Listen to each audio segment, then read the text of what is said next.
Somalian জলদস্যুদের কবলে থাকা এমভি আবদুল্লাহর 23 নাবিককে নায়কোচিত সংবর্ধনা দিতে যাচ্ছে চট্টগ্রাম বন্দর কর্তৃপক্ষ।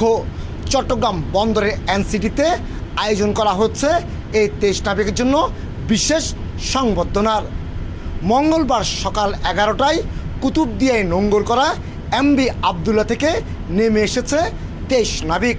তাদেরকে ফুল দিয়ে বরণ করে নেয় একটি লাইটারের জাহাজের কর্তৃপক্ষ। এরপর লাইটারের জাহাজটি 23 নাবিককে রওনা দেয় চট্টগ্রাম বন্দরের উদ্দেশ্যে।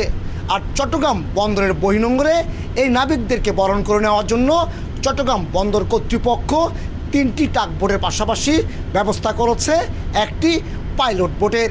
এই 3টি টাগবোট এবং পাইলট বোটের মাধ্যমে নাবিকদের বহনকারী লাইটারের জাহাজটিকে নিয়ে আসা হবে এনসিটিতে।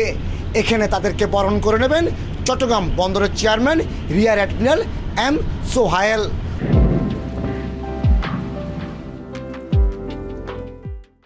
মূলত সোমালিয়ান জলদস্যুদের কবলে 1 মাস থাকার সময় মনোবল ছিল চাঙ্গা এবং বিরোচিতভাবে তারা এই সোমালিয়ান জলদস্যুদের মোকাবেলা করেছে। জলদস্যুদের কবল থেকে মুক্ত হওয়ার পর সে জাহাজ চালিয়ে এনেছে দুবাই পর্যন্ত। পণ্য খালাসের পর এ জাহাজ নিয়ে আসা হয়েছে বাংলাদেশের উপকূলে। আর তাই তাদের এই মনোবল ধরে রাখা পাশাপাশি অন্যান্য নাবিকদেরও চাঙ্গা রাখার জন্য চট্টগ্রাম বন্দর কর্তৃপক্ষ এই সংবর্ধনার আয়োজন করে।